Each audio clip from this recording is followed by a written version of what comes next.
Now in this class, I am going for this rectification of errors only. And yesterday we came across errors disclosed by trial balance. Now today we are going for errors not disclosed by a trial balance. And this errors not disclosed by trial balance is 5 types. We are having 5 types. What are they? Omission of an entry altogether in a subsidiary book. When we are writing subsidiary books, when we leave one transaction completely, when we won't record this, then automatically trial balance will tally because that entry was not entered and it was not posted in ledger, and automatically the trial balance will show the same amount. So omission of an entry altogether in a subsidiary book. That is the first thing that we come across. That is the first error that we come across. Writing the wrong amount in the subsidiary books. Writing the wrong amount.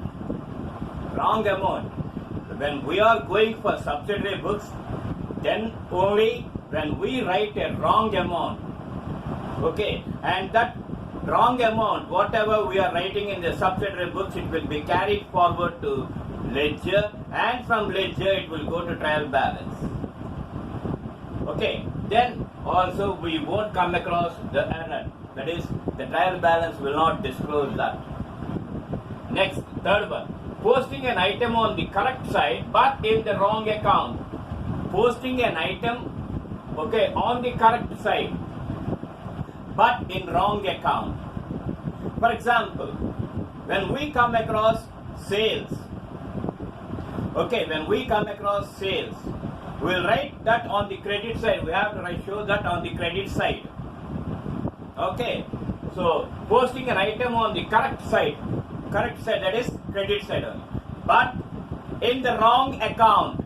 Instead of showing that on the credit side of sales account, if you show the same thing in purchases account on the credit side, then you will come across no error. That is, trial balance, it cannot or it won't show any difference. That is the third item. Now, fourth one is compensating errors. I already told you about this compensating errors. Compensating errors are those errors where we will come across one error and that error will be compensated by another error. So that type of errors, whenever we come across, then the trial balance will not show that. It won't disclose that. Now, errors of principle. Whatever it may be, the errors that we come across, in the principle. Already I told you about this. Showing the capital expenditure as a revenue expenditure, revenue income as a capital income. This is nothing but error of principle. So whenever you come across this error of principle, then the trial balance won't show any error. It will agree, it will tally. That is, the debit side and the credit side amounts, they will tally. You will come across only one amount, but you won't come across any error. But all these errors, when we are preparing the profit and loss account, we will come across all these things. Then, at that stage, we have to stop and we have to go back to the first stage, that is journalizing, then ledger posting, then trial balance, then you have to go for the rectification. Like this, you will come across errors not disclosed by trial balance. Now I am going to Telugu. Trial balance ante అంకణాలో కూడా తెలియని తప్పులు ఉంటాయండి. Already మీకు చెప్పాను, అంకణాలో కూడా తెలియని తప్పులు ఉంటాయి. ఆ తప్పులు ఏమిటి అంటే మొత్తం 5 రకాలుగా ఉంటాయి. ఒకటి, omission of an entry altogether in subsidiary books. అంటే సహాయక చిట్టాల్లోనే అది ఒమిట్ చేసేసాం, అంటే వదిలేసాం. సహాయక చిట్టాల్లో వేయవలసింది వేయకుండా దాన్ని విడిచిపెట్టినట్టయితే ఆటోమేటిక్గా ఏమవుతుందంటే లెడ్జర్ అకౌంట్స్లో అది కనిపించదు. ఎప్పుడైతే లెడ్జర్ అకౌంట్స్లో కనిపించదో అంకణాలో కనిపించదు. దీనివల్ల అంకణా టాలీ అయిపోతుంది, రెండు వైపులా టాలీ అయిపోతుంది, ఎందుకంటే వేయలేదు కాబట్టి. సో దాన్ని మనం ఈ అంకణా అనేది తెలియజేయదు, ఆ తప్పుని అంకణా అనేది తెలియజేయదు. రెండోది ఏంటంటే writing the wrong amount in the subsidiary books. Okay, సహాయక చిట్టాలు తయారు చేస్తున్నప్పుడు ఏ ఒక్క అమౌంట్ అయినా సరే తప్పుగా రాసినట్టయితే, ఓకే, తప్పుగా చూపించినట్టయితే అది ఏమవుతుంది, ఆటోమేటిక్గా లెడ్జర్ అకౌంట్కి వెళ్ళిపోతుంది. లెడ్జర్ అకౌంట్ నుంచి ట్రయల్ బ్యాలెన్స్ ఏంటి, కరెక్ట్గా మనం బ్యాలెన్సింగ్ అన్ని చేసినప్పుడైతే అప్పుడు ఆ ఎర్రర్ మనకు కనిపించదు. ఇదే నిజం అనుకుంటాం, ఇదే కరెక్ట్ అనుకుంటాం తప్పించి అది రాంగ్ అమౌంట్ అని మనం తీసుకోం.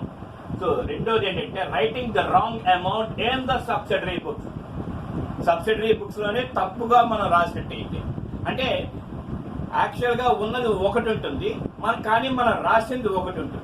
ఈ రాసింది ఆటోమేటిక్గా వెళ్ళిపోతుంది, కానీ అసలు అమౌంట్ ఎంత అనేది మనకి తెలియదు. తర్వాత వెతుక్కుని మనం చూసుకుంటే అప్పుడు తెలుస్తుంది, అరే రాంగ్ అమౌంట్ కదా ఇది అని చెప్పి. ఓకే, సో దానివల్ల ఏమవుతుందంటే ట్రయల్ బ్యాలెన్స్ ఎటువంటి డిఫరెన్స్ చూపించదండి. ఆ తప్పుని ట్రయల్ బ్యాలెన్స్ మనకి తెలియజేయదు. Next, posting an item on the correct side but in the wrong account.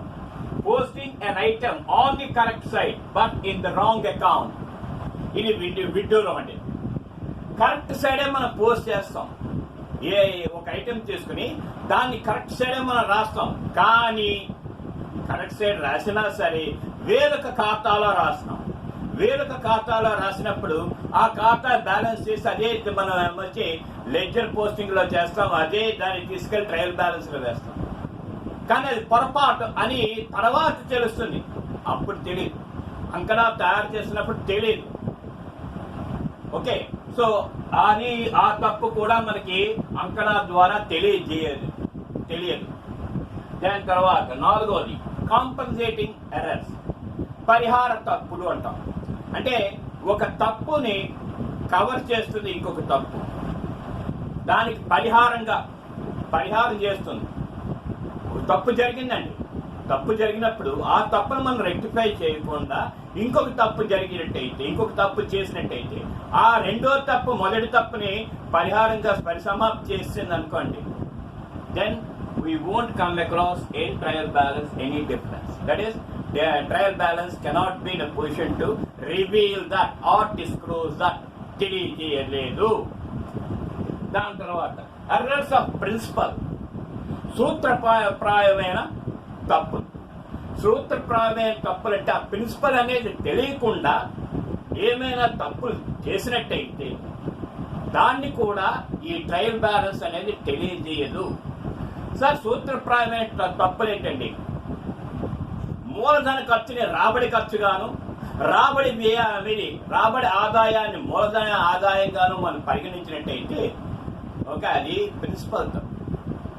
So ఈ ప్రిన్సిపల్ తప్పుని ఎట్టి పరిస్థితుల్లోని ట్రయల్ బ్యాలెన్స్ చూపించదు, అది గుర్తుపెట్టుకోవాలి. సో ఈ విధంగా మనకి ట్రయల్ బ్యాలెన్స్ తెలియజేయలేని తప్పుల గురించి మనం ఇప్పుడు తెలుసుకుంటాం. దీని తర్వాత రెక్టిఫికేషన్ మొదలుపెట్టాం, అంటే సవరణ మొదలుపెట్టాం అన్నమాట. సవరణ మొదలుపెట్టినప్పుడు ఈ సవరణ అనేది రెండింటి మీద ఆధారపడుతుంది.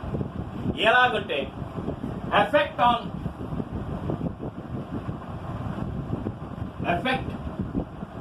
Of rectification of errors, REN రాస్తున్నాను. Okay, what is the effect of rectification of errors? When you want to see the effect, okay, you have to take into account one thing, that is whether the effect is for one account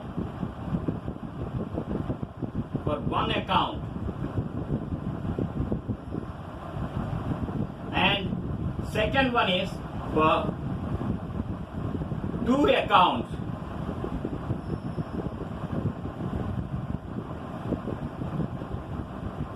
This is the main thing that we have to take into account.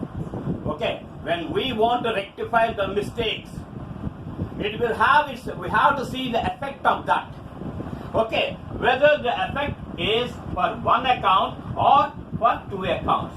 So when we come across one account, okay, there is no necessity for us to pass any journal entries. Just by simply giving an explanatory notes, we can rectify that. Just by giving an explanatory notes, we can rectify that.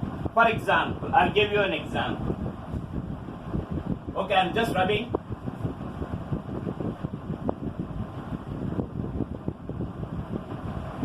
Okay, I'm giving an example over here. Purchases book. Purchases book. Undercast by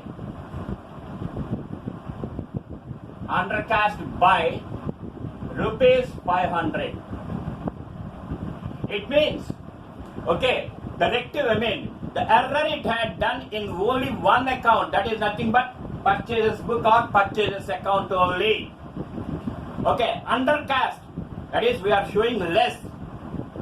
When we are showing less, there is no necessity for us to, there won't be anything.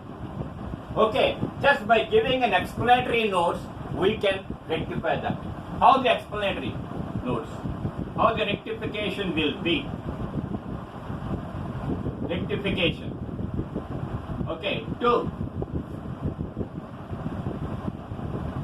Undercast of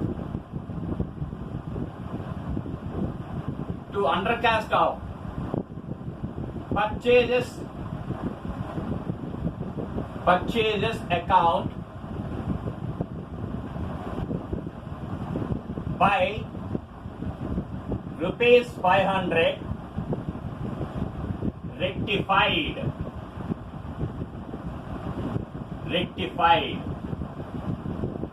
Okay, that's all. There is the matter. There is no necessity for us to go for a journal entry and prepare that. You may ask me, sir, when the suspense account will come? Yeah, there is suspense account over here, mind it, and it won't come now because that error, it is affecting only one account, mind it. That error, whatever we come across, it is affecting only one account. In that case, you won't come across suspense account. Just by a small explanatory note, you can rectify that. This is nothing but the rectification procedure that we come across. And remaining things we will go in the next class. Okay? Thank you. Okay, now I am going for Telugu. Okay, ఇప్పుడు తప్పుల సవరణ అనేది మనకి ఎలాగా, ఏ విధంగా దాని తాలూకా ప్రభావం కనిపిస్తుంది. తప్పులు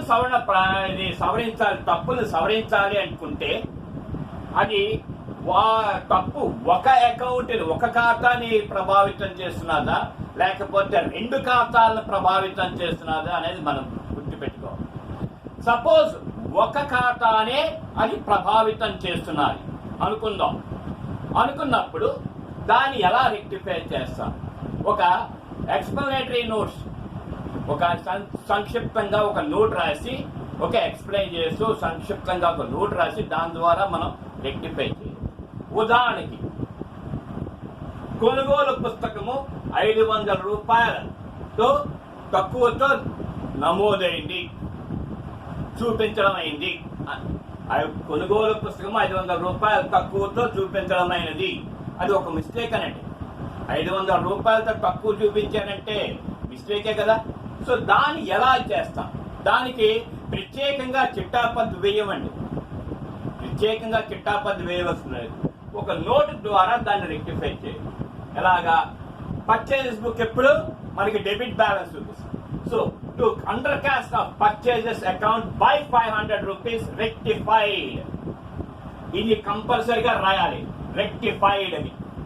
అంటే దీని అర్థం ఏంటంటే పర్చేజెస్ అకౌంట్ లో 500 రూపాయలు మళ్ళీ మీరు వెయ్యండి, తక్కువ చూపించింది కాబట్టి 500 రూపాయలు దాంట్లో వేసి మీరు కూడండి అని అర్థం అన్నమాట. To undercast of purchases account by 500 rupees rectified. Okay, 500 రూపాయలు పర్చేజెస్ అకౌంట్ లో తక్కువగా చూపించినది ఈ సవరించినందున అని ఒక నోట్, ఎక్స్ప్లెనేటరీ నోట్ ద్వారా మనం దాన్ని రెక్టిఫై చేయాలి. ఇలాగే ఓకే, సేల్స్ అకౌంట్ ఉంటుంది, లేకపోతే ఇంకో అకౌంట్ ఉంటుంది. ఏదైనా సరే ఒక ఎక్స్ప్లెనేటరీ నోట్ ద్వారా, అంటే రెక్టిఫికేషన్ ఎంట్రీస్ అన్ని చోట్ల రావండి, ఒకటి గుర్తుపెట్టుకోవాలి.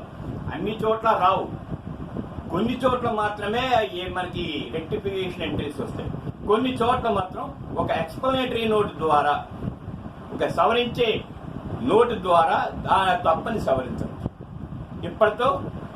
ఇంతటితో ఈ క్లాస్ ముగిస్తున్నాను. తర్వాత మిగతా విషయాలన్నీ తర్వాత తరగతిలో తెలుసుకోండి. Thank you.